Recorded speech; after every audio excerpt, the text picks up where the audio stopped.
Bienvenidos a nuestra certificación por competencias, oficial de cumplimiento en el sector de la Superintendencia de Sociedades.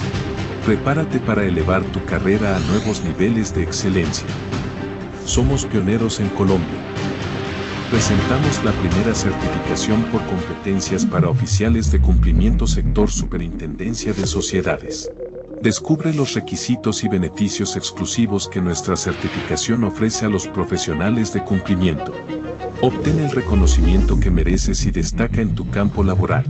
Además, nuestra certificación está avalada por el Organismo Nacional de Acreditación de Colombia, ONAC, garantizando la calidad y la relevancia de nuestro programa. En un mundo cada vez más complejo y regulado, la figura del oficial de cumplimiento desempeña un papel fundamental en la protección de las organizaciones contra riesgos legales y financieros. Es por ello que la certificación por competencias del oficial de cumplimiento sector Superintendencia de Sociedades es un paso fundamental para destacar en este campo tan exigente. Esta iniciativa marca un hito en el cumplimiento en Colombia y ofrece a los profesionales la oportunidad de demostrar su excelencia. ¿Listo para dar el siguiente paso en tu carrera de cumplimiento? Aprovecha y certifícate. Adquiere y eleva tu perfil profesional con una certificación respaldada por la ONAC, que garantiza la calidad, la relevancia de tu formación y tu experiencia en cumplimiento. No pierdas la oportunidad de impulsar tu carrera con nuestra certificación por competencias. Inscríbete hoy mismo y prepárate para alcanzar tus metas profesionales. Certificación por competencias para oficiales de cumplimiento sector Superintendencia de Sociedades. Para más información, visita nuestro sitio web o contáctanos directamente. Somos la Asociación Colombiana de Oficiales de Cumplimiento, unidos creando un futuro justo y transparente. Buenas tardes a todos. Darles la bienvenida a nuestro webinar el día de hoy. Para los que no me conocen, mi nombre es Luis Mellado, actual presidente de la Asociación Colombiana de Oficiales de Cumplimiento. Y el día de hoy nos hemos citado de una manera rápida. Digamos que la publicidad de este evento, primero que todo, tampoco fue hecha un jueves como tradicionalmente lo hacemos, pero sí valía la pena venir a hablar sobre este tema, que realmente sé que es de importancia y de mucha relevancia para todos los oficiales de cumplimiento en Colombia, y no solamente en Colombia, porque las reglas también, de alguna manera, si se pudieran decir que están cambiando, el GAFI también ha hecho pronunciamientos frente a todo el tema del proceso de debida diligencia. Para esto, digamos que la Asociación Colombiana invitó, de antemano también agradecemos a nuestros speakers del día de hoy. Inicialmente invitamos a Mary Mantilla, la cual también se desempeñó como directora de cumplimiento de la Superintendencia de Sociedades. Y bueno, y también a mi gran amigo Juan Pablo Rodríguez, presidente de Risk Management, que digamos es un amigo de la casa.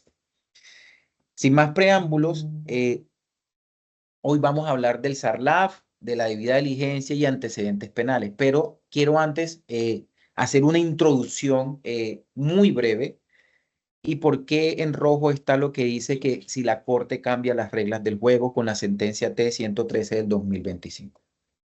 Esto es muy importante, estimados, porque sí puede marcar un hito o no. Eso es lo que venimos a definir el día de hoy con nuestros grandes panelistas y vamos a tratar. Entonces, para colocarlos un poco en contexto, traje un resumen muy corto frente a lo que nos habla esta sentencia. Entonces, primero, bueno, nos dice ahí pues las personas, el demandante que fue una persona y contra quién fue la demanda en temas de tutela, contra NECI, Bancolombia y Banco de Vivienda, y la decisión de alguna manera se toma el 28 de marzo de 2025. Prácticamente estamos a un mes de haberlos tomado. ¿Cuáles fueron esos hechos relevantes? Y hago este preámbulo para colocarlos en contexto. Primero, el accionante fue condenado por peculado y tiene una investigación en curso. Esta persona solicita la apertura de unas cuentas bancarias para ejercer su actividad profesional. Segundo, las entidades bancarias niegan la solicitud, invocando políticas del SARLAF y antecedentes penales como causal objetiva de la exclusión. O sea, debido a esto le determinan de que no le van a abrir las cuentas bancarias. De igual manera, se interpone una acción de tutela por presunta vulneración de derechos fundamentales al trabajo, al mínimo vital como personalidad jurídica también, igualdad y buen nombre. Ahora, esta es la pregunta que venimos a resolver. El problema jurídico es constitucionalmente válido que entidades financieras nieguen automáticamente la apertura de productos financieros a personas con antecedentes penales o investigaciones en curso sin análisis individualizadas de riesgo. ¿Qué es lo que sucede? Y ojo, no solamente aplica para entidades financieras. Esto lo tenemos que ver como algo integral a todos los sectores, tanto a lo financiero como al sector real, como se conoce acá en Colombia. Si realmente esto lo pudiéramos automatizar o debiéramos individualizar eh, el tema del riesgo frente a, hacia nuestra vinculación y debida diligencia, como parte de la debida diligencia de nuestros clientes. Ahora, y con esto ya termino el resumen, la decisión fue precisamente revocar los fallos anteriores porque cumplió todo un debido proceso. Segundo, ordenan a NEC y Bancolombia Vivienda abrir la cuenta si la persona aún está interesada, pero también pide ajustar las políticas del SARLAC. Y tercero, le emiten una orden a la Superintendencia Financiera de emitir una circular con lineamiento sobre la inclusión financiera para personas con antecedentes penales. Entonces, quería dar me están escuchando, ¿cierto? Por favor, me confirman. Quería dar como ese preámbulo. Listo, La perfecto. Ese escuchamos. preámbulo como tal. Y bueno, de antemano, muchas gracias, estimados panelistas. Mary, muchas gracias, Juan Pablo, por nuevamente acudir al llamado. Es un tema demasiado importante para los oficiales de cumplimiento del país. Y bueno, empezando y ya comenzando a discutir, quiero aprovechar mucho el tiempo, por eso no quiero desperdiciar de pronto yo hablando mucho. Y aquí entonces, aquí viene el tema. Realmente, uno, yo creo, y yo aquí voy a fungir como la voz, con el permiso de todos, como la voz de los oficiales de cumplimiento, porque para nosotros como oficiales de cumplimiento, esto siempre ha sido un tema, una piedra angular, si la pudiéramos llamar, en decir, yo debo vincular o no debo vincular. Debo vincular al momento porque la persona fue condenada pero ya pagó. Esa es la primera pregunta. O debo vincular a una persona porque que está en proceso porque yo puedo traer el principio, la presunción de inocencia. Digamos que en esos dos temas y con estas dos aperturas, quisiera iniciar, Mary, por favor, dándote la palabra de que nos den su punto de vista en este inicio y sé que vamos a discutir durante todo el desarrollo de este webinar. Bueno, gracias Luis por la invitación. Un saludo especial para ti, para Juan Pablo, para todos quienes están conectados. Pues muy interesante poder hablar de este tema. Y a las preguntas que tú formulabas en la presentación, pues desde luego hay una transgresión de los derechos fundamentales, pero obviamente eso está atado a dos principios, ¿no? Primero, pues que haya ausencia de una individualización del riesgo y a la proporcionalidad como tal, pero me parece a mí que en este caso y sobre todo porque en el sector financiero, pues digamos que también constitucionalmente hay una situación de intervención y regulación en este, digamos, aspecto, pues allí digamos que la Corte entra y analiza el tema y el caso en específico. Y lo que reprocha precisamente es la ausencia de unas causales objetivas y tal vez y quizá la automatización. Entonces, desde la teoría de como lo que hemos venido nosotros estudiando, compliance, yo no creo que esté cambiando las reglas de juego. Yo creo que para ese caso particular serían unas situaciones, pero siempre la autogestión del riesgo es precisamente de quién es el dueño del riesgo, de la empresa, bajo las apreciaciones del oficial de cumplimiento, el análisis puntual, y uno, desde luego, ya en la operación como tal de las compañías, uno observa esto. Hay vinculación de personas que tienen, desde luego, algún proceso activo. Y eso no implica per se que haya una desestimación. Hay personas que tienen antecedentes disciplinarios. Eso tampoco implica porque se pondera y se individualiza ese riesgo esa vinculación. Hay quienes contractualmente están vinculados como proveedores, contrapartes en una relación jurídica con la empresa y también aparece una situación de alerta en medios. Eso tampoco implica, porque ahí hay que respetar precisamente ese derecho fundamental de la presunción de inocencia. En este caso, la Corte, pues obviamente también se matiza mucho el tema respecto a los programas de reinserción social o la función del derecho penal de resocialización. Y ahí un poco, digamos que llevando esto al sector real, por experiencia también he conocido muchas empresas del sector real que han regulado precisamente, y aquí es por eso tan importante la transparencia en políticas, la inclusión de personas que han sido previamente condenadas como posibilidades de segundas oportunidades. Digamos como que este paradigma que se ha venido dando, porque muchas fundaciones han venido trabajando pues como acción interna, universidades, han venido trabajando con precisamente esas segundas oportunidades de quienes han sido condenados. Entonces, cuando uno tiene una política precisamente como control, y además también la Corte lo dice, incluso hablando del sistema financiero, hay un estadio de prevención, pero ya esto también de control como tal. Entonces, es allí donde se empieza a modular precisamente esa gestión del riesgo. El riesgo que bien pueda ponderar. Entonces, digamos que aquí hay en doble vía. Uno, no creo que cambie las reglas del juego. Yo creo que el compliance tiene suficientes herramientas precisamente para hacer este check and balance de todo lo que puede suscitarse en una situación particular.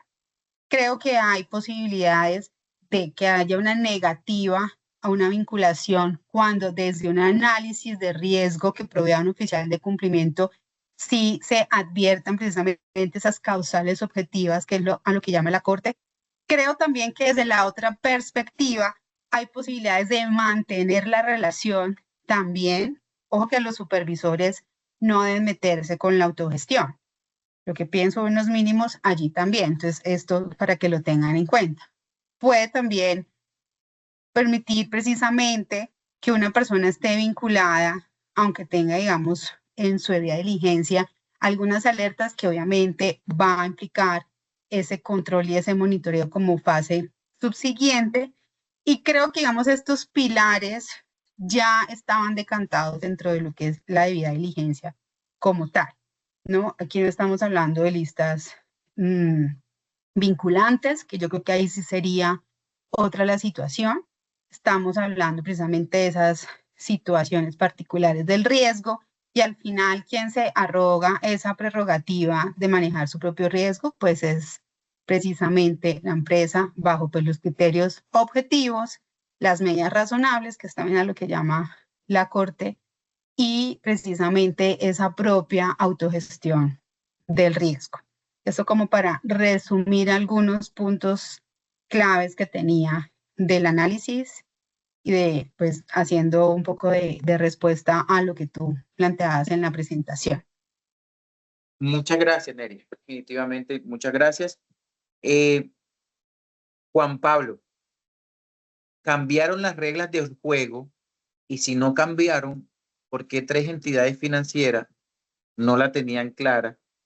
Porque en las respuestas, porque no fue un inicio y un final, hubo todo un proceso de responder, de decir que se acogían al tema de las políticas, de que tenían su sistema de administración de riesgos. ¿Cómo podemos interpretar eso? Y también respondiendo a la primera pregunta, si realmente cambió o no cambió la regla del juego.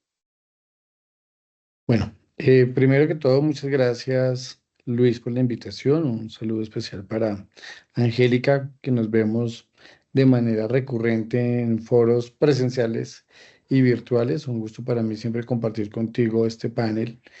Y antes de contestar si cambiaron las reglas del juego, porque eso suena muy sugestivo y parece un titular de prensa, y a veces de esos titulares que pueden llegar a generar equivocaciones en la aplicación y la interpretación de la norma, tendría que decir con muchísimo respeto por la Corte Constitucional que le faltó el ojo de un penalista, porque en derecho penal es importante que distingamos cuándo existe o no un antecedente penal, lo que el Código Penitenciario y Carcelario llama antecedente criminal, y cuándo no lo tenemos.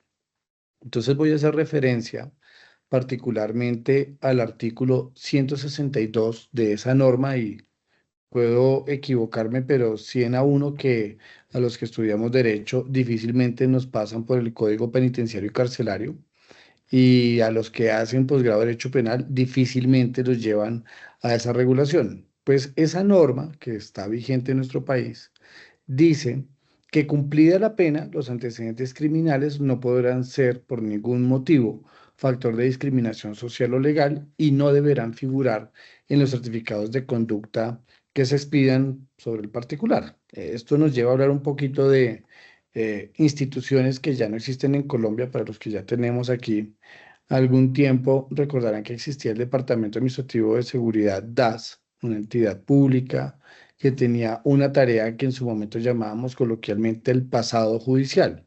Era una libreta verde que uno solicitaba, lo veían en unas bases de datos y dependiendo esa consulta, pues le entregaban o no dicho documento. Desde el punto de vista técnico y jurídico, hay que decir que para el caso concreto del señor López Lozano, que fue quien interpuso esta acción de tutela, pues este señor probó y demostró que ya había cumplido la pena por las conductas delictivas que Luis mencionó al principio, que fue condenado, y vale decir que una de esas conductas es un delito contra la administración pública y puede entenderse entonces, de acuerdo con el artículo 323 del Código Penal, como un delito fuente de lavado de activos. Y probablemente, aquí haciendo una especulación, las entidades financieras vinculadas con el caso hacen match contra el delito que aparece por la condena y comparan contra la lista de los delitos fuente, y probablemente eso motivó la decisión de negar la vinculación de este ciudadano para obtener un servicio financiero. Entonces, por otro lado, hay que decir que el antecedente, sea criminal o penal, se mantiene por el tiempo que se dijo en la condena de la persona que haya cometido el delito. Y ese tiempo tiene dos condiciones, Luis. Uno, que efectivamente el condenado haya cumplido la condena penal, o dos, que aún no cumpliéndola, piensen ustedes en el escenario de que la persona no atendió los llamados de la justicia, independiente de uno o el otro, pasado el tiempo, al día siguiente que se cumple ese tiempo, ya no se puede hablar de un antecedente penal, no se puede hablar de un antecedente criminal. ¿Qué es lo que viene ocurriendo en la práctica? En la práctica ocurre que probablemente las bases de datos del Estado no están actualizadas. En la práctica ocurre que una persona que haya sido condenada es a la que le interesa precisamente que su nombre no aparezca en estas bases de datos, que es lo que llamamos ahora coloquialmente la consulta de antecedentes de Policía Nacional. Y si ustedes recuerdan, en la página web de la Policía Nacional, quien asumió las funciones que en su momento tenía el Departamento Administrativo de Seguridad Nacional, el DAS, dice que hay que interpretar el mensaje que aparece luego de una consulta. Entonces, el primer punto que a mí me preocupa que la Corte Constitucional no tocó era ese, porque el punto nodal de la discusión es si yo puedo negarle el servicio financiero a una persona que está cumpliendo una condena, o puedo negarle el servicio financiero a una persona que ya cumplió una condena. Y yo sería de la teoría que, dependiendo del análisis de riesgo que haga cada sujeto obligado, pues hasta puede abarcar más escenarios, y esos escenarios pueden ir desde la información pública negativa, que no tiene información judicial, no tiene información de la fiscalía. Puede seguir a un escenario de noticias y o información de una fuente como la de la Fiscalía General. Ustedes saben que hay un boletín de prensa de la Fiscalía, y los casos más relevantes mencionan personas naturales y en algunos casos personas jurídicas. Luego, contrastar contra la base de datos de rama judicial la existencia de un proceso penal. Luego, el inicio de la etapa de juicio de ese proceso contra esa persona, y finalmente la condena. Y seguramente en esa línea el tiempo que yo acabo de dibujar pues los niveles de riesgo son distintos. Y también tendríamos que decir que hay que clasificar esas decisiones dependiendo del delito que se haya cometido. Y por vía de ejemplo, aunque es grave, pero no podemos calificar con el mismo nivel de riesgo una información en esta línea del tiempo de una inasistencia alimentaria versus un delito de tráfico de seres humanos o trata de personas. ¿Mm? Y el otro punto, para poder responder si cambiaron las reglas de juego o no, creo que la Corte Constitucional, antes de cambiar las reglas, sí hace un llamado de atención que a mí me parece interesante, y es que las entidades sujetos obligados del SARLAF 4.0 y en analogía todos los otros sujetos obligados de normas de este modelo de compliance no deben aplicar en automático la parte de prevención, porque lo que dice la Corte Constitucional de una manera bastante profunda es: las entidades financieras vieron la anotación de la persona y decidieron no vincular, no profundizaron en el análisis para decir si se vinculaba o no. Y yo creo que esto también hace un llamado de atención, Luis, a los proveedores de información. Cuando entregan esa información, califican la información como antecedente penal de algo que ya no lo es, porque esa persona era bastante fácil hacer el cálculo matemático de la condena versus estamos en 2025, ya se había extinguido la condena o la sanción penal. Entonces, creo también muy importante valorar si es que se induce a error por parte de los proveedores de información a los sujetos obligados para que luego tomen una decisión. Y cierro con que la Corte dice: por favor, apliquen también estas medidas cuando hablamos de la fase de control del SARLAF. Recordemos que son dos fases: prevenir y controlar. Entonces, lo que quiso la Corte fue eh,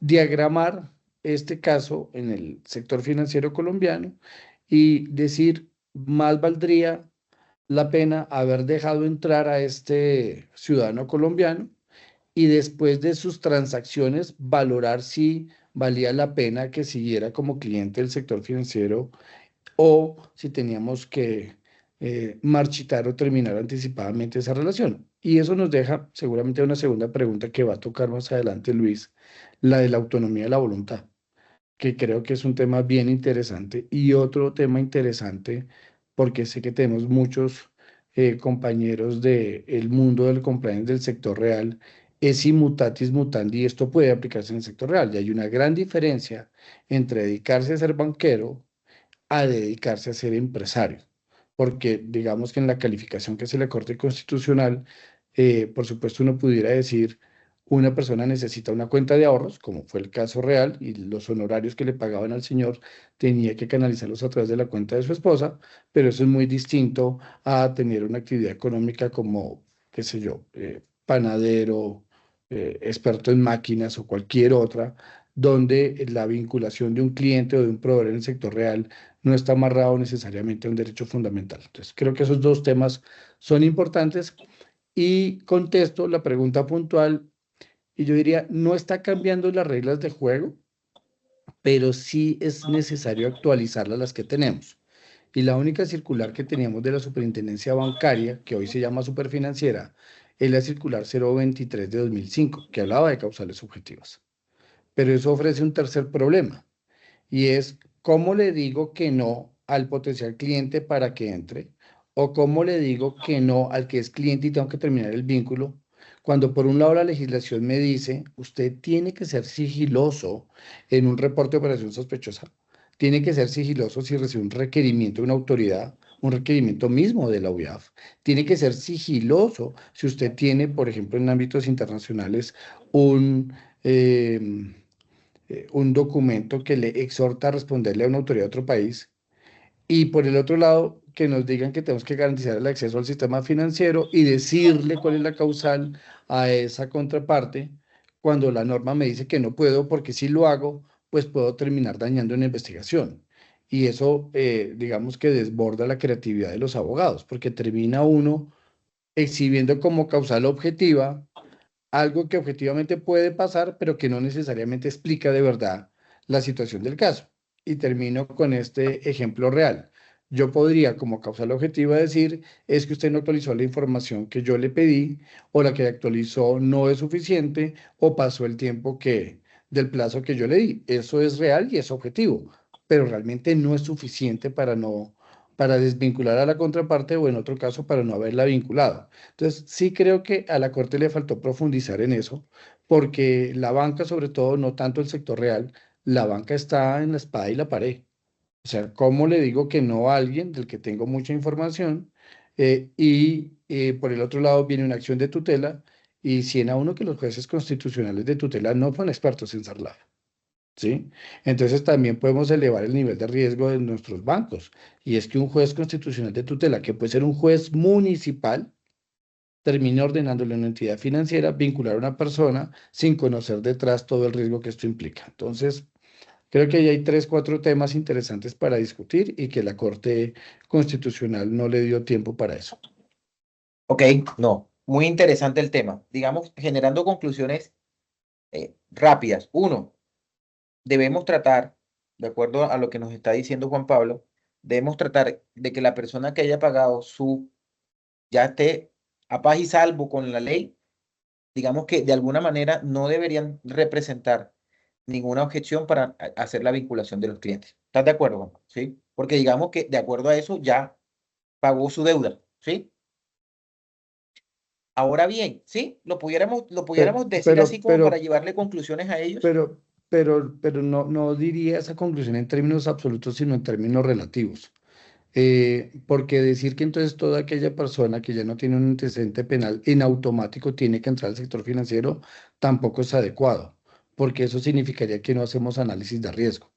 Y lo que Ok, precisamente impone la regulación GAFI y la local es aplicar un enfoque basado en riesgo. ¿Mm? sí. Entonces, Yo, pensemos, por ejemplo, en la persona que fue condenada, y voy a dar un ejemplo real con nombre y apellido: Emilio Tapia. O sea, no hay escándalo de corrupción en este país donde ese señor no aparezca. Y alguien pudiera decir, es que ya cumplió la condena, pero a mí no me hace falta que haya cumplido una. O sea, para mí el nivel de riesgo es altísimo y no lo voy a vincular. Y eso también tiene que ver con el tipo de modelo jurídico que tengan las entidades. Y algunas entidades van a decir, pues yo no vinculo, no me arriesgo, y si demandan una acción de tutela, que sea un juez de tutela el que me ordene. Y si algo llegara a pasar, porque después van a decir, es que las entidades financieras canalizan recursos que se vinculan con delitos, entonces yo saco y digo, es que yo no lo quería vincular, fue un juez de tutela que me dijo que lo que me vinculara. dio la orden. Claro, por eso no quisiera que el auditorio se quedara con una conclusión absoluta, es relativa. O sea, Es dicho de relativo. otra manera, no podemos negar el servicio financiero a las personas que hayan cumplido la condena, perfecto, pero eso implica que se haga un análisis con enfoque basado en riesgo en materia de regulación SARLAF 4.0 para tomar esa decisión. Yo creo que aquí el gran detonante fue de que ese tipo de negación estuviera de manera automática. Digamos Exacto. que ese fue un gran tema de decir. Lo que pasa es que yo siento que, y pudiera equivocarme, pues he hablado con muchos oficiales de cumplimiento, hemos tratado de estandarizar la administración de riesgos en decir, hay 65, 66 delitos fuentes, todo el que me aparezca aquí, 1 más 1 es 2 y me da igual a 0 y queda por fuera. Digamos que eso de alguna manera yo sé que sucede en las organizaciones. Y ahorita más adelante vamos a hablar de risking, que no sé si de pronto el escenario lo haya escuchado. Aquí tengo dos personas muy expertas en el tema, porque también el mundo, esto no solamente, y esto está alineado a lo que también pasó el año pasado y lo que está pasando este año en el mundo, con todo lo que ha dicho Gafi, nuevamente con el enfoque basado en riesgos y demás. Ahora, solo por cerrar el tema de los antecedentes y pasar a un siguiente nivel, pero entonces, ¿qué posición tendríamos, Mary, y también para Juan Pablo, qué posición tendríamos? Sé que obvio, sé que tengo que hacer mi gestión de riesgo, mi análisis de riesgo, mi administración y demás, pero ¿qué pasaría con aquellas personas que están siendo procesadas, investigadas, pero aún no hay una decisión en firme? Y aquí entonces la presunción de inocencia debería estar por encima de un sistema. ¿Qué posición tenemos? Yo estoy representando a los oficiales de cumplimiento y sé que ellos tienen este tipo de preguntas. Mary, Sí, es que eso depende precisamente de las políticas y de los lineamientos que ha trazado digamos, del sector real, una organización. Lo que pasa es que, como lo decía inicialmente, el sistema financiero es diferente. porque hay una intervención, creo que eso está en el artículo 335 de la Constitución, y hay una regulación, y hay una democratización también como principio. Entonces, digamos que aquí el enfoque y lo que también decía Juan Pablo, lo que faltó aquí o lo que estamos concluyendo es que esto haría como para sí o para que no, desde mi apreciación del riesgo, pero debe haber estado fundamentado y no bajo un cruce de información. En el tema de los antecedentes, en el sector real puede cambiar. Puede cambiar, pero habría que mirar muy bien el estadio de esa debida diligencia. Y hoy que estamos hablando de sostenibilidad pasa lo siguiente. Y ahí de hecho lo dice la Corte y desarrolla 4 pilares de la autonomía privada, la libertad, que de hecho también aplica para beneficiario final, que es algo en lo que hemos venido insistiendo. Quien no me provea beneficiario final, pues simplemente, a menos que yo tenga razones de riesgo, estoy hablando del sector real, para no cambiar, porque es el único proveedor, ejemplo, en una zona geográfica, yo fundamento y analizo, pero si no, puedo precisamente terminar la vinculación jurídica. ¿Qué pasa entonces si yo hago una debida diligencia en un estadio de prevención de vinculación de un empleado, por ejemplo? Yo tengo una autonomía de con quién contratar, ahí me lo está diciendo la Corte, y ahí yo me puedo reservar la posibilidad de contratar a esa persona, no porque no tenga antecedentes, sino porque tiene un proceso en curso. En muchos casos, de hecho, lo he vivido, se hace una segunda fase donde se le indaga a la persona sobre esa situación y se evalúa el riesgo. Otra cosa es cuando la persona ya está vinculada contractualmente, aparece esa alerta en un proceso de monitoreo. Ojo con ir a desvincularla, sin que sea una sentencia que constituya en los términos constitucionales un antecedente penal, porque va a haber un impacto en los derechos laborales. Entonces, ahí depende. Por eso es que el oficial de cumplimiento debe estar integrando esos controles en la operación que va desde el día a día de la compañía, mi vinculación, y es lo mismo lo que pasa con proveedores. Porque me salte una alerta, yo no puedo terminar un contrato porque seguramente si eso no se previó desde mi gestión de monitoreo de controles y creación de controles como oficial de cumplimiento, como una posibilidad de terminación unilateral del contrato, yo no puedo desactivar porque va a tener una contingencia de una demanda, en este caso contractual, porque no está prevista la causal. Entonces, por eso yo creo que el gran mensaje de la Corte es en aplicación, es que en ese caso específico hay unas situaciones y unas especificidades que aplican para ese caso puntual, pero sigue en el macro de los principios que rigen el cumplimiento. Entonces ahí hay que empezar a valorar y ponderar ese riesgo en específico por cada una, digamos, de las situaciones y del momento en que se advierten las alertas.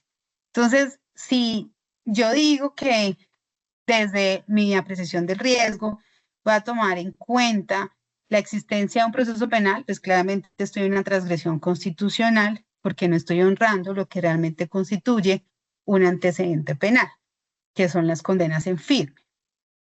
Entonces, hay como para tener esos puntos, pero esto no es A más B igual a C, porque hay muchos bemoles que hay que poner sobre la mesa y estadios del momento en que las debidas diligencias se deben aplicar. Por eso muchas empresas fallan y que solamente lo hacen en un momento y no honran los monitoreos. Yo creo sobre eso, Angélica, voy a ser bastante crítico que a la Corte le faltó revisar su propia jurisprudencia, porque en casos parecidos ha fallado distinto. Y voy a hablar de un tema bien complejo que es la extinción del derecho de dominio. O sea, ¿cómo le están diciendo hoy a la banca? No tenga en cuenta, no, deje entrar como cliente a una persona a pesar de que haya tenido una condena por un delito fuente de lavado de activos. Y además Y tiene un además, curso. y le dice, Usted debió haber actuado de tal manera, para quienes tengan oportunidad de leerse el fallo, la Corte Constitucional hace una simulación de escenarios y pone en el papel qué es lo que debió haber pasado que no pasó. También regaña a la Superintendencia Financiera de Colombia y le dice, usted se limitó a ser un tramitador de comunicaciones y no fue a valorar. Tanto que en la introducción que hace Luis nos dice, tiene 3 meses la Superintendencia Financiera de Colombia en la delegada contra el riesgo de lavado de activos, financiación del terrorismo y proliferación de armas de destrucción masiva para ver cómo regula. Y ese para ver cómo regula es irse a la circular bastante vieja de Superbancaria 023-2025. Pero flaco favor le hace la Corte Constitucional a decirle al sector financiero, es que aquí hay ejemplos de gente que fue condenada y tiene cuenta, como el caso de las personas que hicieron parte del acuerdo de paz de La Habana entre el gobierno colombiano, el Estado colombiano y la extinta guerrilla. Es que estamos hablando de dos cosas distintas, estamos comparando peras con manzanas. Uno no puede decir que por virtud de un acuerdo, donde uno de los puntos del acuerdo era el acceso al sistema financiero, se compare con una persona que cometió un delito fuente de lavado de activos. Y lo segundo es porque muchas entidades financieras y muchas entidades del sector real están expuestas en un riesgo legal de un proceso de extinción de dominio. Y una de las motivaciones para llamarlos a un proceso de extinción de dominio es, usted no hizo debida diligencia, usted no valoró de forma adecuada que esa persona tenía un proceso en curso o que esa persona ya tenía una condena en curso. Entonces no estamos siendo consistentes. Porque si fuera para extinción del derecho de dominio, eso opera en contra de la entidad financiera, opera en contra de la empresa del sector real. Pero si es para la vinculación de un producto financiero, entonces sí tengo que decirle que sí. Por eso digo que la Corte Constitucional debió haber revisado en un 360, como llaman en inglés, una big picture, y no limitarse solamente al caso en concreto y nos dice, pero no se preocupen que este es un fallo interpartes, no es erga omnes, para los que no son abogados. Interpartes significa que solo afecta a las 3 entidades financieras y al ciudadano que se ha quejado, pero si esto no fuera así, no estaríamos en este panel. Es decir, la preocupación estriba en que eso que dice la Corte preocupa a todos los que estamos en esta reunión. Y es, ¿será que yo tengo bien escritas mis políticas? ¿Será que tengo bien escritos mis procedimientos? ¿Será que eso que había yo avanzado en, comillas, decisiones, no las quiero llamar automáticas, pero digamos rápidas decisiones basadas en criterios objetivos como el de tener, haber tenido una condena penal por un delito fuente, ojo, haber tenido una condena, no estoy diciendo antecedente, pero haberla tenido en vez de ser un avance, ahora es un retroceso, porque me toca ahora caso a caso valorar la situación. Y sobre la autonomía de la voluntad, pues también preocupa lo que dice la Corte porque es que aquí hay más de 20 bancos. O sea, si hubieran dos, pues yo le digo, efectivamente estamos afectando el acceso al sistema financiero. Pero es que aquí hay una oferta bancaria bastante amplia y esa persona pudo haber ido a otra entidad vigilada para ver si le abrían la cuenta. Ahora, distinto fuera el escenario si el señor exhibe, estoy simplemente aquí lucubrando, 10, 15 casos y en esos 10, 15 le dijeron que no. Ah, bueno, ahí sí habría, digamos, asidero en los argumentos de la Corte, pero no creo que calificar de manera inadecuada a la banca colombiana, que además ha sido pilar fundamental en la lucha contra el crimen organizado, y que en un fallo de la Corte quedemos mal en el sector financiero colombiano porque 3 entidades dijeron que no. O sea, creo que también hay que ser bastante cauto con las palabras, pero lo que se escribió ahí es bastante fuerte, porque se dice, usted debió haber actuado así, no actuó. Se le dice a la super, usted debió haber estado pendiente y no lo hizo porque solo tramitó comunicaciones, tanto que le están diciendo a las entidades, comuníquese con el señor López Lozano a ver si todavía está interesado en entrar en su banco. O sea, más o menos vaya y pele rodilla y dígale, ay, qué pena haberle dicho que no, que ahora sí le quiero decir que sí. Y por otro lado le dice a la super, y vaya y revise usted su regulación de debida diligencia, su regulación prudencial y denos reglas de juego. Y termino con esto, pero eso no va a resolver el problema, porque ir a regular algo que no podemos contar, pues quedamos en las mismas, porque es que yo no le puedo exhibir como causal objetiva a un cliente que se llame Luis Mellado, don Luis, no lo puedo atender porque aquí le muestro el requerimiento de la OIAF. Eso implica la violación de la norma y potencialmente la comisión de un delito. Don Luis, no lo puedo vincular porque imagínense que yo le había hecho a usted un ROS hace 3 años o tengo un requerimiento de la Fiscalía de Barranquilla. Eso no puede ser y por eso digo que le falta conocimiento a la Corte Constitucional en la dinámica ya de cómo funciona operativamente la regulación antilavado en Colombia. Juan Pablo, hay algo bien preocupante y es qué tanto puede afectar esto el trabajo que hemos hecho los oficiales de cumplimiento. Porque si esto lo están viendo los empresarios, los presidentes de las compañías, los CEO, vicepresidentes y demás, le van a decir a los oficiales de cumplimiento, vio, usted estaba exagerando en sus medidas de control. Es un daño reputacional, inclusive un operativo hacia el oficial de cumplimiento, porque, y todo esto lo digo sin el ánimo de generar controversia, sino es que en los últimos 10 años, en la última década, los oficiales de cumplimiento nos hemos dedicado precisamente a construir ese ambiente de control, esa percepción hacia el tema de cumplimiento y hemos logrado, sé que la mayoría de los presentes hemos logrado que realmente nos vean de una manera diferente. Y sé que esto va a generar, porque ya empresarios han hecho comentarios referente al tema, y pudiéramos pasar de un extremo al otro extremo. Pudiéramos pasar ahora de que definitivamente pueden llamar a temas de conceptos jurídicos para que bajen los niveles de exigencia en su sistema de cumplimiento. Quiero que ahora hagamos prospectiva, porque esto, Pero antes de hacer prospectiva, señor, perdón, porque es importante aclarar esa idea que quedó en el ambiente.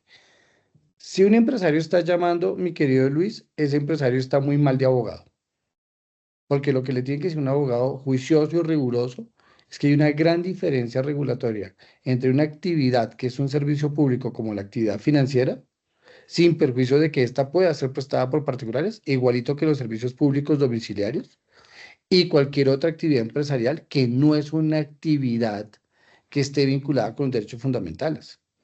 Es que no comer pan no tiene un problema para las personas, pero no tiene una cuenta de ahorro, sí. Entonces, si el empresario está llamando, pues más bien lo que tiene que cambiar es de abogado, porque la Corte nunca quiso que esto que se dijera se irradie en el sector real de la economía. Está siendo muy específica en el sector financiero y diría más cosas. En un producto particular del sector financiero, hay productos financieros que yo no necesito, pero que puedo tener. Yo puedo irme a la banca de inversión. A mí nadie me obliga a tener un derivado o tener una operación spot o tener un forward. Pero para mí mínimamente sí debería tener cualquier ciudadano colombiano una cuenta de ahorros y por eso trabajamos mucho en lo que se llama la bancarización. Entonces es importante aclarar esa situación porque puede dar la idea equivocada de que ahora los oficiales de cumplimiento de todos los sujetos obligados y o las personas que son propietarios del riesgo, porque creo que también es importante hacer hincapié en ello, quienes sean los que tengan la relación directa con el factor de riesgo, que en este caso es el cliente, se vean obligados a decir sí siempre a todas las vinculaciones. La respuesta es no, porque eso echa por tierra todo lo que hemos avanzado en enfoque basado en riesgo. Lo que pasa es que la limitación es más compleja en el mundo bancario. Casi que en el sector real es menos complejo, pero ya Angélica de manera magistral lo decía, es relativo, porque imagínense que usted va a cierto lugar del país y allá solo hay ese proveedor y usted tiene que, casi que no hay opciones, es ese o Pues, ese, independientemente de que le entregue o no información y ya sabemos que por Gafi que no me entreguen puede ser una señal de alerta. Y les digo más, las entidades están contratando con proveedores que están sancionados por FCPA. Sancionados, o sea, aquí no es la discusión de si hay información pública negativa, de si apareció en una listica, no, estamos hablando de personas de empresas de tecnología muy importantes que pagaron 220 millones de dólares por sobornar 7 países en África. Y Angie es experta en el mundo de la lucha contra el soborno internacional. Y esa misma empresa pagó 100 millones de dólares a la Security and Exchange Commission, en el primer caso de los DOJ. ¿Y qué pasó? Nada. Y yo no veo ninguna entidad importante en Latinoamérica diciéndole a ese gran proveedor, terminación anticipada del contrato de prestación de servicios de suministros de tecnología porque estoy aplicando la FCPA. Entonces, eso también nos lleva, Luis, a un escenario complejo, y es que, tristemente, queremos poner reglas, pero a la hora de aplicarlas no estamos teniendo un criterio objetivo, No, y porque le es vamos a el encontrar, dinero y o la importancia de la contraparte la que termina poniendo las condiciones, porque ¿qué va a decir? Ah, bueno, quíteme el contrato a mí, y en ese caso que estoy comentando, solamente hay dos proveedores mundiales, dos.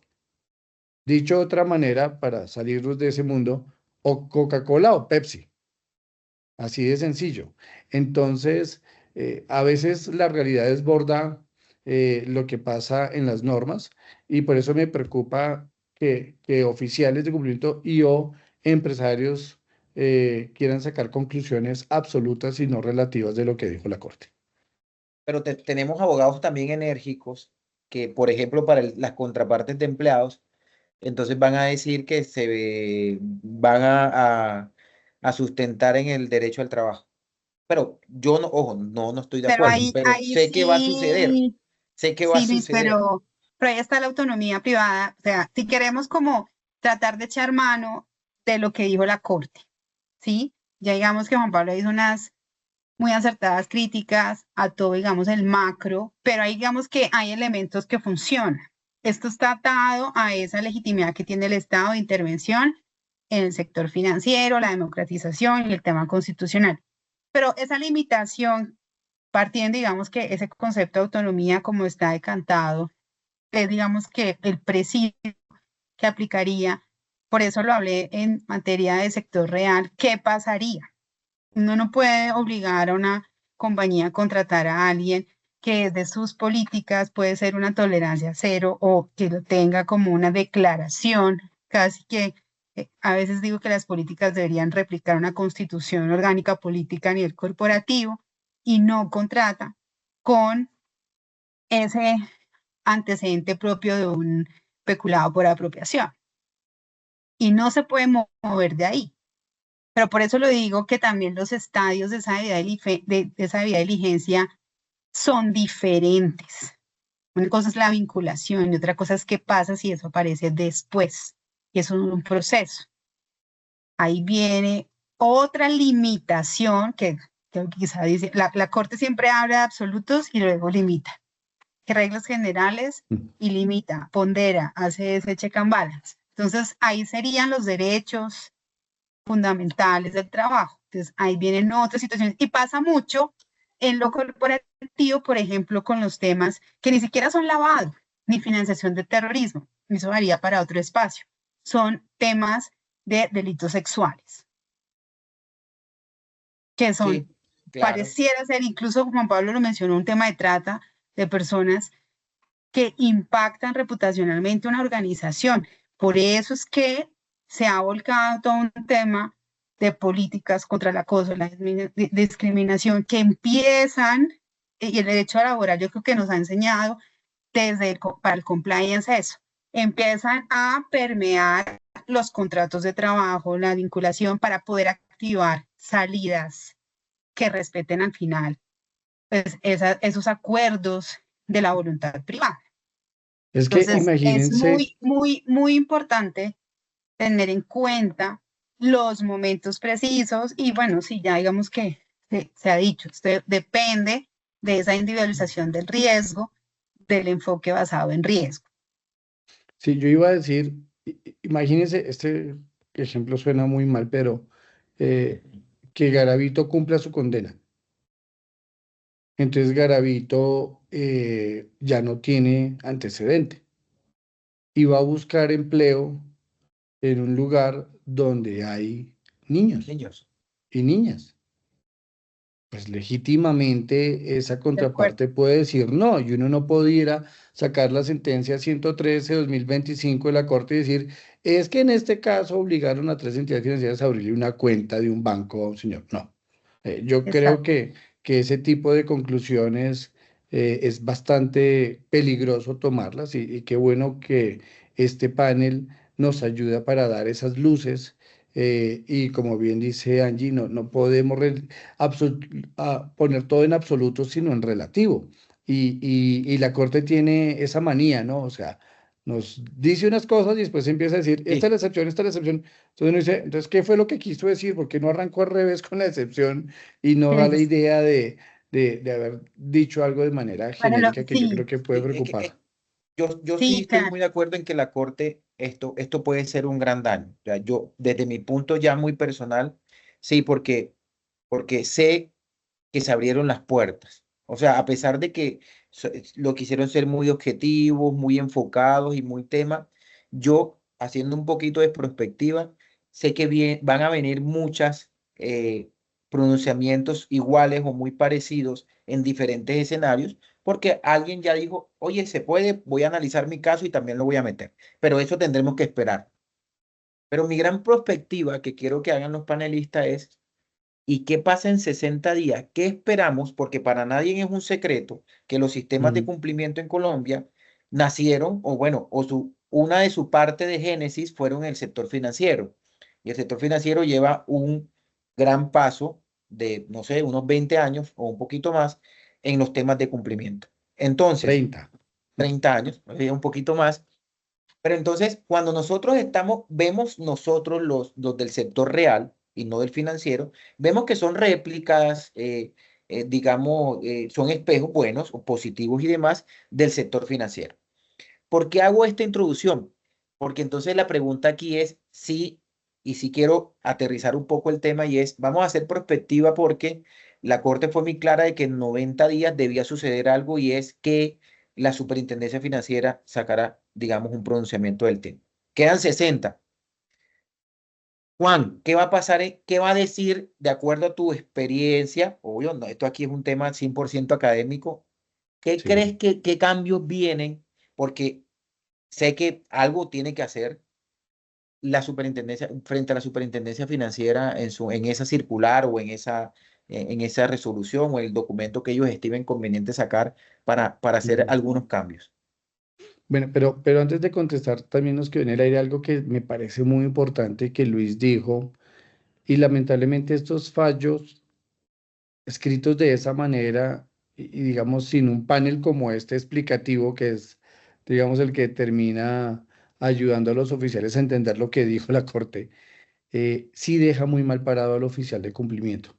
Y yo creo que tenemos que devolvernos ahí porque flaco favor le hace la Corte al no reconocer la valía que tiene el oficial de cumplimiento, a quien le corresponde luchar contra el crimen organizado, una labor que yo he llamado solitaria, que he llamado frustrante y por eso me han escuchado hace 20 años decir oficial de sufrimiento. Y yo creo que los de estas tres entidades están en ese sentimiento porque son rigurosos, son juiciosos, han invertido en capacitación, en tecnología, en equipo humano, en talento, para que, digamos, se eche por la borda todo su trabajo, desconociendo la importancia que tiene un modelo. Y bien dice Luis, tristemente el empresario o el que está en el área comercial dice, sí ve, y usted no nos dejó entrar a ese que era buenísimo, y dice que porque tenía una condena por lavado de activos, porque ojo, aquí se dice antecedente penal sin limitaciones de delitos, ¿no? Se dice Ah, ampliamente, o sea, sí. pasamos de un acceso carnal con menor de 14 años hasta un lavado de activos o un homicidio del 101. Y a mí también me parece que eso es preocupante, o sea, tuvo que haberse dado un límite en la corte para eso, pero ¿a quién le queda el límite? Pues al sujeto obligado. Y dos, em, creo que la Superintendencia Financiera de Colombia en este momento pues está en modo lectura y análisis, y en ese modo lectura y análisis pues tiene que revisar la circular externa 023-2005 que les mencioné cuando era superintendencia bancaria.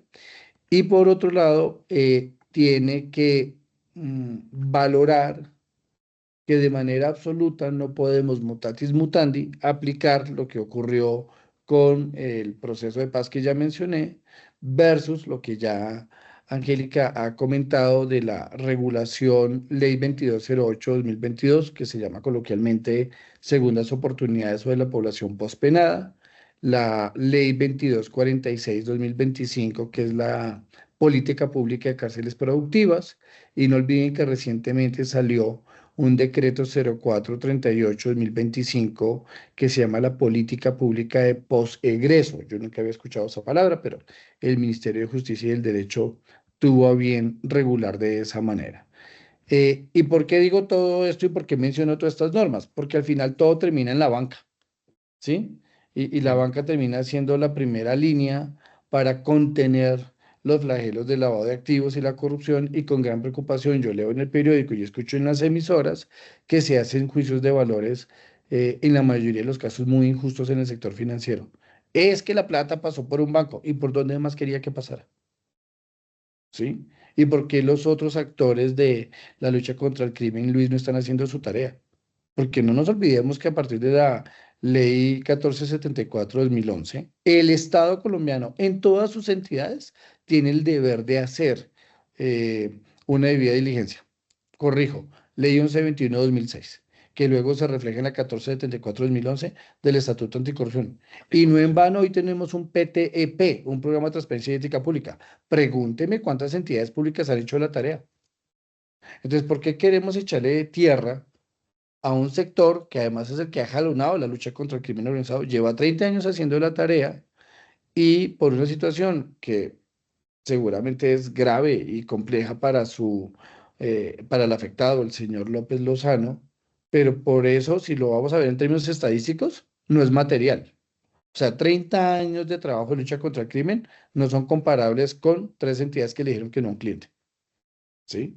Entonces, a mí eso me preocupa y estoy de acuerdo con que necesitamos reafirmar, reforzar y respaldar la función del oficial de cumplimiento.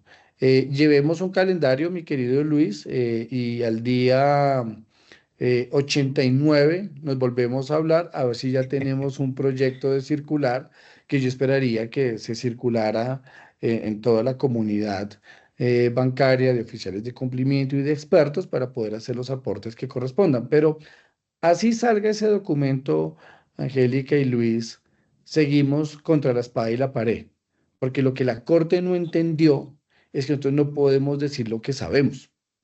Decir lo que sabemos implica 2 delitos: violación de datos personales y acceso abusivo al sistema informático. Y yo quiero preguntar si los abogados que asesoran compañías y bancos saben derecho penal económico, porque probablemente las equivocaciones de las decisiones de los otros obligados van porque, comillas, no, es que hay un abogado que me dijo que sí podía. No, no es lo que le diga el abogado, es lo que está en la ley. Y en el derecho penal la interpretación es restrictiva, no es extensiva. Y también, como lo sabe Angélica, en el derecho administrativo sancionador. O sea, las analogías, hay que ser muy cuidadoso en ello. Entonces, a mí me preocupa que, muy a pesar de que le compra la súper a la Corte, eso que salga como circular externa y que seguro va a ser una herramienta de trabajo para el SARRAF 4.0, no va a alcanzar para resolver los casos de la vida real, porque en un caso me va a tocar de manera creativa dar una causal objetiva, pero que no consulta la realidad. A pesar, voy a terminar con esto, de casos reales, públicos, que yo sí puedo exhibir. Ejemplo, la lista OFAC, o mal llamada lista Clinton, ¿cierto? O sea, yo podría legítimamente decirle a esa contraparte: es que yo no lo vinculo porque aquí en esta página web, aquí en esta consulta y en este pantallazo aparece usted, pero por una razón que es apenas obvia. Y es que él, Angélica, Luis o Juan Pablo, o cualquiera de los 181 que están acá, podemos buscar y llegamos a la misma conclusión. Entonces no estoy violando la reserva. Pero distinto es que me lleven a decir a mí: dígale a ese cliente bancario que usted no lo vincula o lo desvincula porque hay un requerimiento de la fiscalía.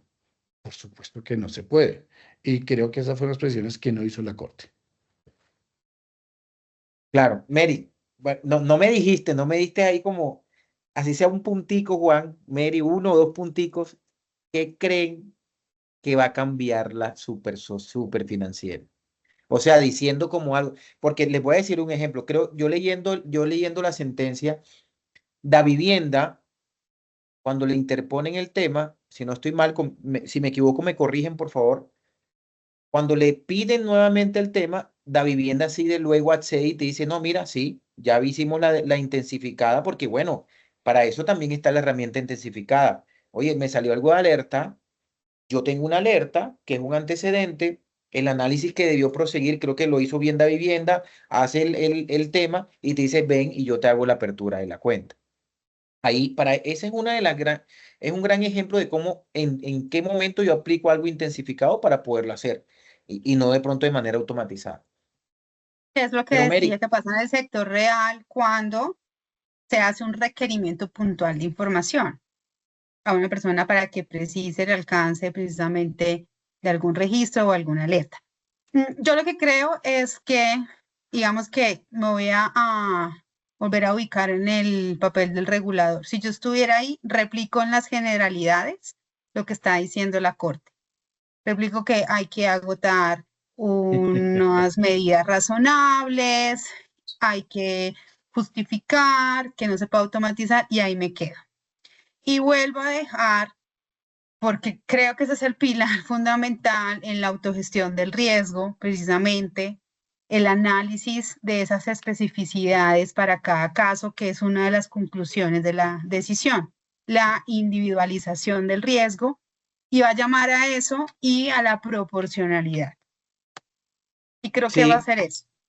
yo, si me Porque piden mi no creo que opinión, yo creo también que haga un viraje, no creo que lo pueda hacer y se va a quedar ahí en una posición que yo le permite pensaría, replicar, porque si no, la verdad, estamos, sobre todo pues para el sistema, porque tampoco puede desacatar, que sería lo que también puede pasar por un tema de términos, o que se genere precisamente una inobservancia a esa instrucción. Entonces, si yo estuviera en esa posición, yo replicaría esos mínimos complementarios a esa labor, pero pues entendiendo que estamos es como dando una claridad a unos conceptos que desde el compliance ya estaban decantados. si me piden mi opinión, yo creo que va a decir no automaticen el rechazo, que quede automatizado, uno, y dos, hagan gestión de riesgo, porque es que de ahí para adelante es hacer gestión de riesgos. De ahí para adelante es, yo tengo que hacer mi debida diligencia con mi enfoque basado en riesgo y el tema.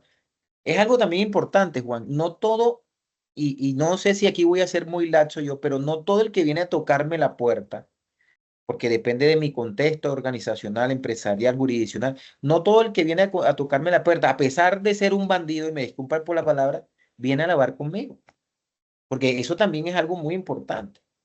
Porque si no, entonces el éxito le tendría que dejar de vender a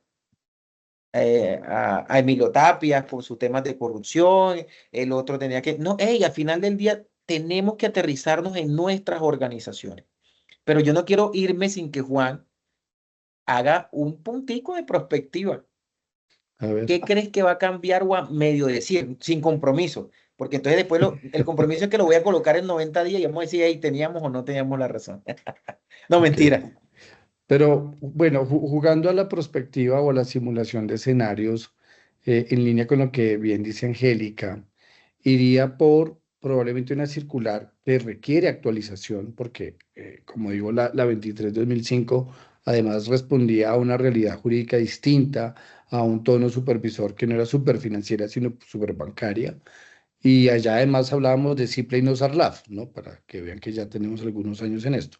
Entonces, yo me animaría a decir que lo que escriba la Superintendencia Financiera de Colombia tiene que tener varios ingredientes. El primero, reafirmar que el principio de autonomía de la voluntad no es absoluto, sino relativo, y que debe estar guiado por dos principios que son, o dos criterios, que son la razonabilidad y la proporcionalidad. El segundo, que creo que va a llevar a las entidades vigiladas, los sujetos del sector financiero, a hacer un ejercicio bien complejo y es tener causales objetivas para la fase de prevención y causales objetivas para la fase de control. Ese es un tema interesante. Número tres, que es algo que preocupa mucho y la Corte dijo, los antecedentes penales en su equivocada percepción, sin haber mencionado el artículo 162 del Código Penitenciario Carcelario, pero dijo, y además la existencia de un proceso penal en curso no son causales objetivas. Y yo creo que eso sí es preocupante, por lo que mencionábamos en el ejemplo de los niños y el señor Garavito, ¿no? Y a veces es tan nutrida la información de una investigación penal que casi que no hace falta la condena para que yo tome decisiones en términos de gestión del riesgo. Pero como este tema es tan desafiante, pudiera voltear la torta y decirles un caso contrario, que son los Panama Papers. Los mal llamados Panama Papers, para muchos de ustedes significó no dejar entrar una contraparte o la que estaba a sacarla. Y miren que a la vuelta de unos años, 2016, 2024, 2025, son inocentes. Entonces uno dice, caramba, es un caso que tenía todos los ingredientes para terminar con condena, termina con absolución, ¿no? Y a mí lo que me preocupa es que tomemos decisiones convenientes. O sea, cuando me conviene que sea condena, digo una cosa, cuando sea absolución, digo otra.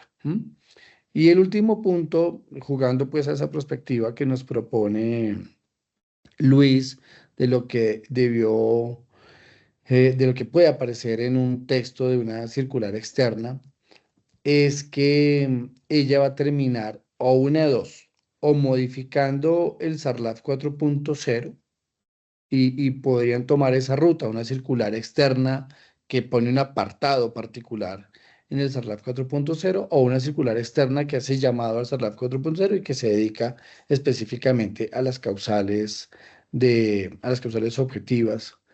Y creo que la Superintendencia Financiera debe aprovechar esta oportunidad para limitar los criterios cuando se gestionan riesgos de contrapartes. No es lo mismo hablarle a un cliente que hablarle a un empleado o hablarle a un proveedor. Y yo creo que es importante que tenga cuidado en ello, porque si saca una circular genérica, recuerden que el SARLAF 4.0 ya no se dirige solo a conocer tu cliente. Ese es uno de muchas contrapartes. Es conoce tu empleado, conoce tu proveedor, conoce tu miembro de junta directiva, conoce tu aliado estratégico. Entonces, vuelvo con lo que empecé. Aquí el pilar, para utilizar las palabras de Angie, es la constitución política. Y estamos hablando de una actividad financiera que conecta directamente con derechos fundamentales, independientemente de que la presten privados. Pero eso no puede ampliarlo a decir, ah, no, es que ahora tenga las mismas rutas de trabajo para un empleado, para un proveedor o un aliado estratégico. Es lo que pudiera decir así, jugando a la perspectiva de lo que va a escribir la superintendencia. Gracias. Bueno, yo quiero hacer una pregunta a Mary. Hemos hablado del tema, obviamente la sentencia tiene un enfoque financiero y todo lo demás. Tú estuviste en un tiempo en ente regulador. Va a impactar porque aquí habemos oficiales de En el cumplimiento de real, todo, más. Como reguladora, real, pero del sector real, habemos de en todo, la práctica financiero, no. real y todo el tema. La pregunta es, ¿y el sector qué va a pasar con los supervisores o los reguladores en el sector real? ¿Se van a pronunciar? ¿Van a esperar que salga Superfinanciera? ¿O sencillamente esperarán un caso que sea expuesto ante la Corte para realmente tomar estas decisiones? ¿Qué podemos decir frente al tema? No, yo creo que va a seguir bajo la misma línea de las medidas razonables. A la superintendencia llegaban varias consultas, que alrededor de 1000 consultas mensuales, casi que pidiendo conceptuar sobre casos específicos. Si debo o no vincular a esta persona, ya allí se le contestaba sobre medidas razonables, enfoque basado en riesgo, apetito de riesgo y situaciones de contexto. Sí, digamos, siempre se le hacía alusión, ojo que si es una lista vinculante, usted tendrá que sopesar ese riesgo. Y ahí obviamente, pero no digamos que se daban conclusiones de sí o no en cuanto a la vinculación. Entonces yo creo que esto sigue en sector real, donde allí sí esa autonomía privada, la voluntad, sigue su curso macro de lo que trae, digamos, la legislación, el Código Civil, Código de Comercio, dentro de ese ámbito de lo que quieren precisamente pactar las partes. Y la pues, posibilidad en caso, digamos, de proveedores, de si realmente se quiere vincular a un proveedor o contratar, pero pues no puede haber una imposición de vinculación para este sector. Ok, ok, muchas gracias. Bueno, entrándole a la parte final, generando y aterrizando y parafraseando lo de los panelistas es, definitivamente tenemos que gestionar los riesgos de una manera individual, teniendo claro el contexto de cada organización, sin importar que sea financiero. Debemos tener nuestras medidas razonables muy claras dentro de nuestro sector como tal. Quiero ir cerrando un poco con, yo siempre le coloco un número, hoy no lo voy a hacer porque Juan y Mary siempre me regañan, pero voy a decirle, Juan, recomendaciones puntuales para los oficiales de cumplimiento que sabemos que están esperando ese, ese, esas recomendaciones que debemos de tener de aquí en adelante. Y hemos hablado del sector financiero porque obviamente la sentencia habla del sector financiero, pero Ujú. estas recomendaciones quiero que la hagamos de manera de todos los sectores, que nos Ok, apliquemos y demás, por favor. vale. Pero antes de hacer recomendaciones, como estamos hablando de un asunto jurídico, es importante irse a los términos para no ser impreciso y después aparecemos en los tabloides descontextualizados y dijo esta persona o dijo esta otra y yo tomé una decisión así o asá. Entonces yo quiero recoger mis palabras basado en la norma. Entonces, la circular 023 de 2005, es importante que sepan que se llamaba Protección al Consumidor, acceso a los servicios que prestan entidades vigiladas. Y eso ya nos pone un primer punto. Así como la Corte se le olvidó mirar su propia jurisprudencia sobre extinción de dominio, para probablemente ser mucho más riguroso en lo que dijo en la acción de tutela, probablemente en los organismos de supervisión pasa. Y es que una cosa es la delegatura de la lucha contra el crimen organizado, en este caso lavado de activos, y otra la que garantiza el acceso a un servicio tan importante como la banca, la de consumidor financiero. Y a veces parece que no se hablan, porque pasa exactamente lo mismo. Por un lado, soy tan garantista que le estoy poniendo la vara muy alta al sujeto obligado en términos de permitir el acceso de un potencial cliente o no poder sacar a uno que me ofrezca un nivel de riesgo. Y por otro lado, tuve tiempo de mirar aquí la circular externa 027-2020, que es la del SARLAF 4.0. Expresamente no utiliza la expresión causales objetivas, habla de razones objetivas, pero no hace referencia a la vinculación o desvinculación. Le está diciendo a los sujetos obligados, tenga usted razones objetivas para calificar una operación como sospechosa, ¿vale? Entonces, eso para, digamos, cerrar el tema jurídico. Recomendaciones para la comunidad de cumplimiento.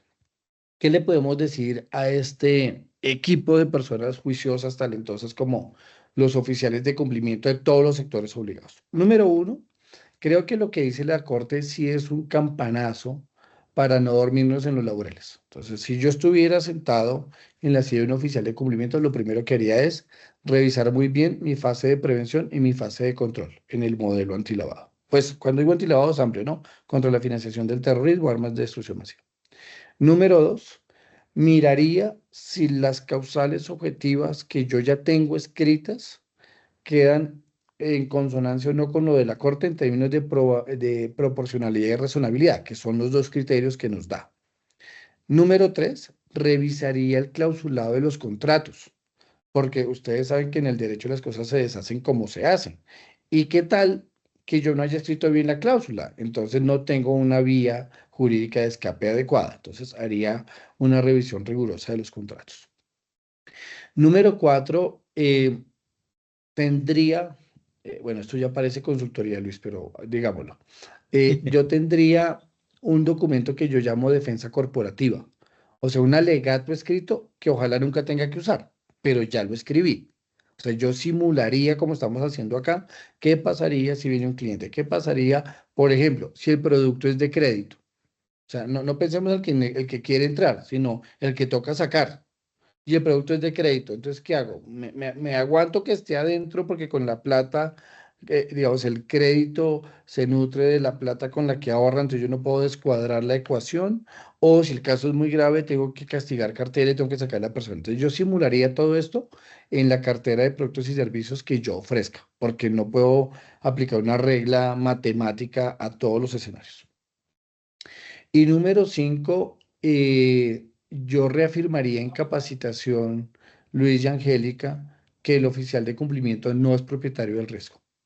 Y aquí voy a decir algo que no me hace famoso ni le gusta a la gente que yo lo diga, pero es que los oficiales de cumplimiento tienen mucha vanidad. Y entre más tareas les pongan, mejor. Porque entonces van a la junta directiva y dicen que toman decisiones de vinculación, de no de desvinculación o de desvinculación, y la respuesta es que están cavando su propia tumba desde el punto de vista jurídico, sino administrativo penal. Y miren cómo asistimos a otra sesión de estas donde hablamos de la responsabilidad de un oficial de cumplimiento tercerizado.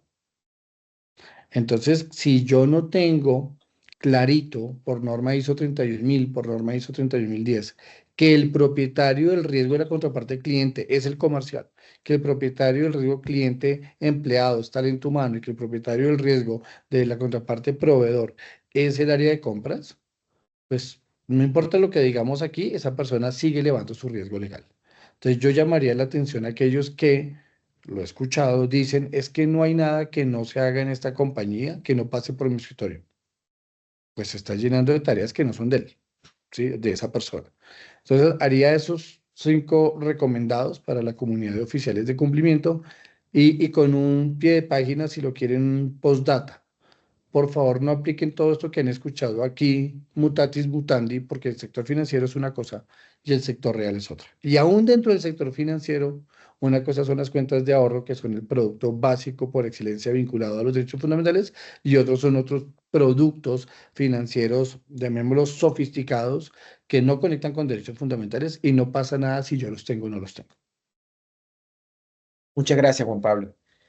Definitivamente, muy de acuerdo con las acotaciones. Quisiera darle paso a Mary. ¿Cuáles son esas recomendaciones para todos los sectores, no solamente para el Sí, sector financiero? sí, por tiempo y pues porque ya Juan Pablo creo que dio pues unas muy buenas recomendaciones. Yo creo que lo que sigue, que recopila todas estas recomendaciones, es ir a ver la matriz de riesgos. Ir a mirar esa segmentación, si es ex ante a esa vinculación, a esa contratación, si es ex post, si tengo la posibilidad de activar controles, mirar esos controles, o sea, todo esto que digamos, nos dijo Juan Pablo, los contratos, la reglamentación laboral, si todo realmente eso está abocado en la matriz de riesgos, porque si no, tengo pues un sistema que no me funciona para realmente activar posibilidades de salvaguarda para las compañías.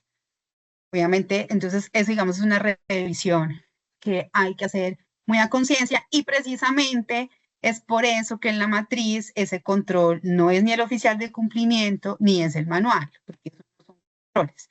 Eso tiene que estar anclado a la fase correspondiente que atiende compras, contratación y demás. Entonces, yo creo que esa es como que la tarea subsiguiente que queda después de todo esto. Obviamente, pues estamos hablando del sector real. En el sector financiero hay pues una rigurosidad y entendíamos que además por esa regulación particular con lo que también opera, digamos, esa vinculación de usuarios al sector, pues hay otra aproximación y precisamente pues esta sentencia empieza como a individualizar ese gran universo o esa posibilidad del sector financiero de la generalidad y empieza precisamente a llevarlo a un caso particular.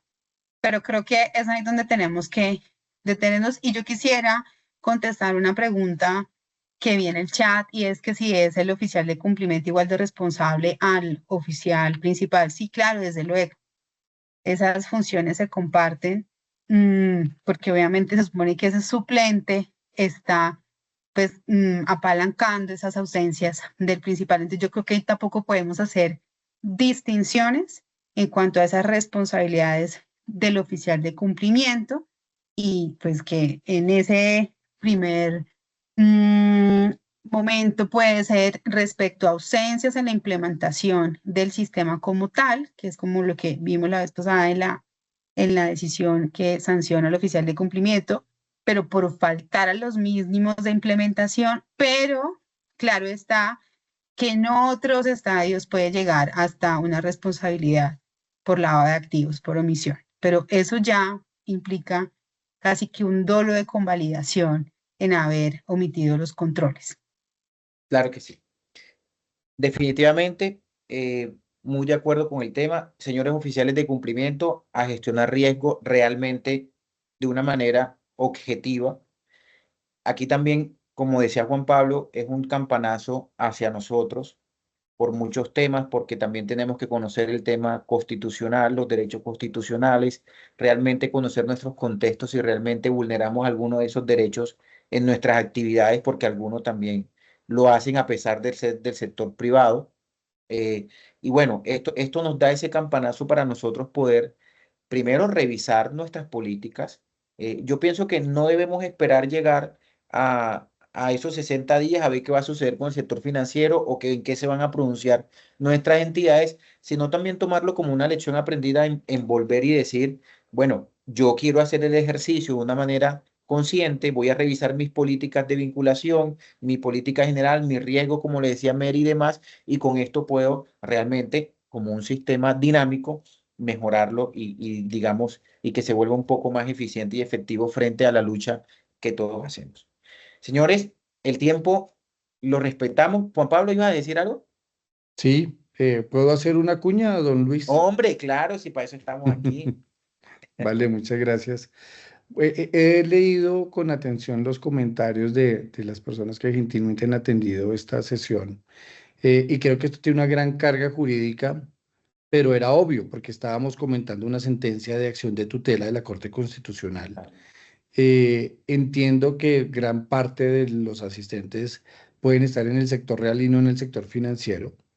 Y lo que hemos dicho aquí, aunque tiene más peso para el sector financiero por razones obvias, creo que las recomendaciones que Angélica y yo hemos dado se aplican de manera genérica para cualquier sujeto obligado independientemente de su regulador.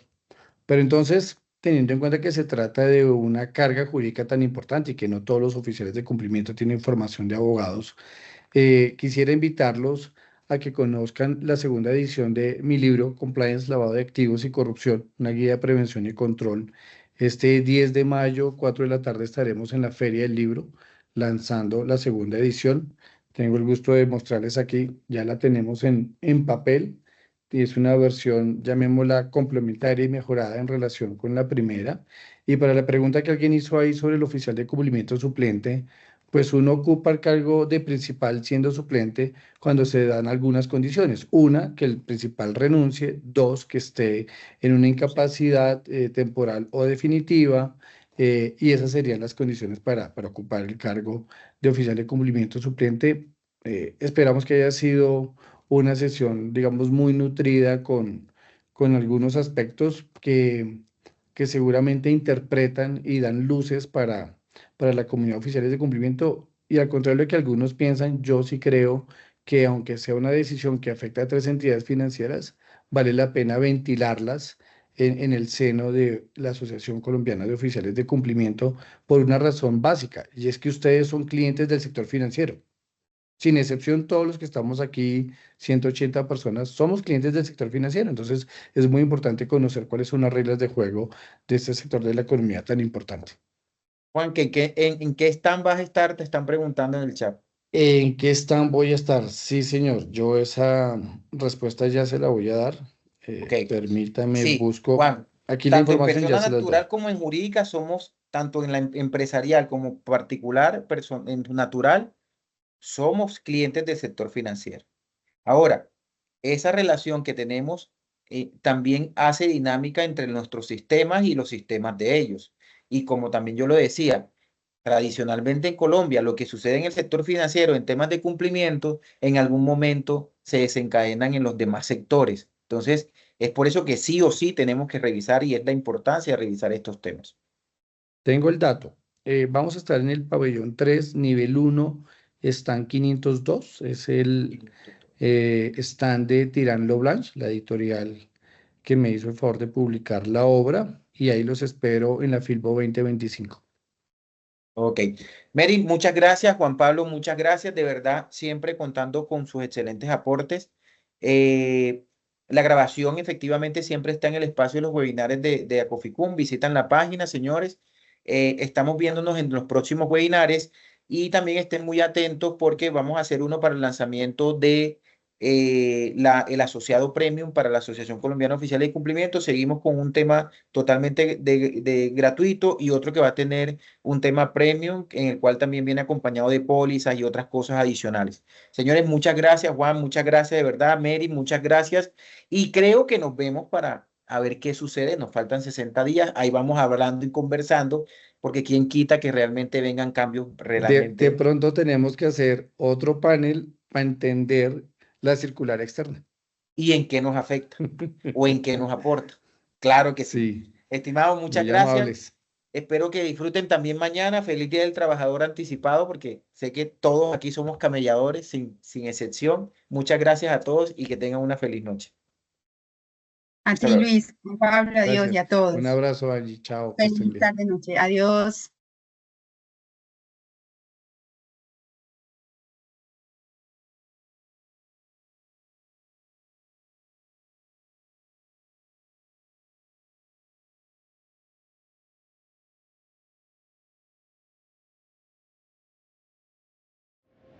Somos la Asociación Colombiana de Oficiales de Cumplimiento, unidos creando un futuro justo y transparente.